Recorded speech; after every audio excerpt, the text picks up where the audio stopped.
Okay, a very blessed afternoon to each and every one of us. So, I'm thinking to have halo-halo. Mainit po March 1.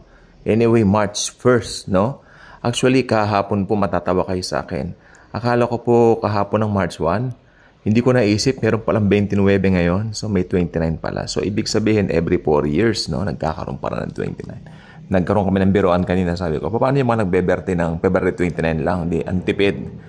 Kada 4 na taon lang sila nagbe-birthday, di ba? So, maayos nga naman. Matipid. Okay, joke lang naman yon. Okay. So, meron po akong nabasa pong post sa pag-i-scroll ko sa social media. Ito raw pong AI, Artificial Intelligence. Natutukoy na raw nila kung sino yung 4 horsemen. Galing naman ako. Natatawa na lang po ako At ang Antikristo raw po, yan, yung nasa larawan, natukoy daw nila na ang Antichrist daw si Emmanuel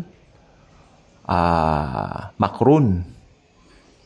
France yata yan, no? Kasi hindi ako masyado sa politics. Hindi ako masyadong palabas when it comes to that.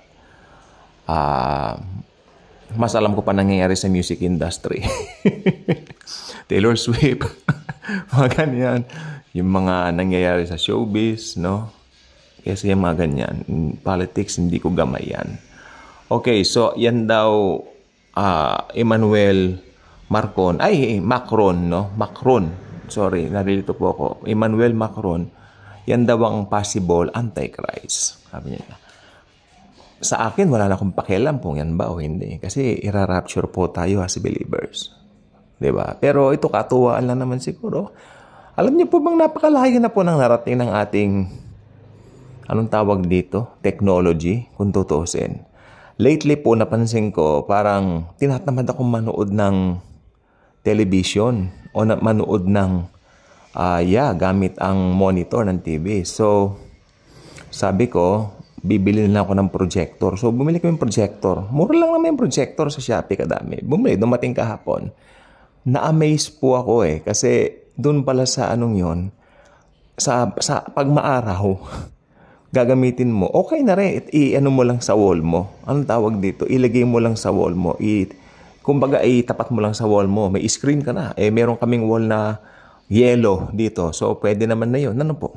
Maliwanag naman. Especially kagabi. Shock na shock ako. Ang ganda.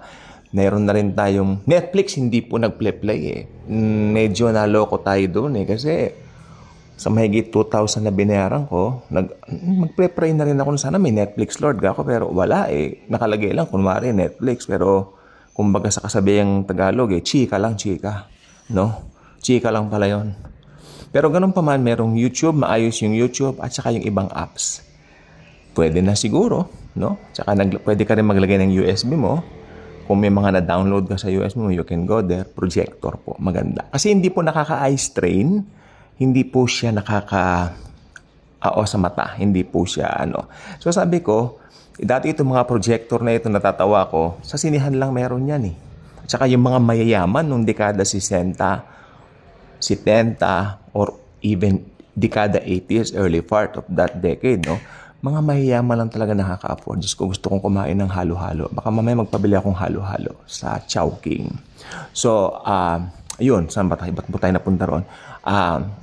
Tawag dito, yung nakaka-afford lang ng mga projector na ganyan, mga pangmayaman. Meron kaming projector na luma, pero sa mga lolo pa yun sa mga lolo pa namin yun, wala kaming mga, alam yung umiikot na 8mm na reels, na film, wala na kaming ganun Ewan ko saan na napunta. Pero nandiyan pa naman yung aming nakukumpara ko lang. Doon ko nakita na, wow, ito yung usapan natin. Pasok na tayo sa topic natin. Dati yung mga sinaunang technology na yung mga lumang projector. Ngayon, makabagong projector natin. Nandyan na po yung mga apps. Meron tayong YouTube. Pwede ka nang gumawa ng social media mo. Diba? Ang layo na po ng narating ng, anong tawag dito? Ating technology. And I would like to thank the Lord Jesus for that. Pero itong AI, ito lang yung masasabi kong parang crowning glory na ng kung meron man crowning glory na ng technology. Kasi ultimo utak ng tao, yan na. Nasabi raw nung AI na si Emmanuel Macron, well, maliwanag po, sa Bible lang ako. Wala nakakaalam yan. Dadagitin na po tayo. Sige, magpapabili na po ako ng halo-halo. Thank you, and Jesus truly loves us all.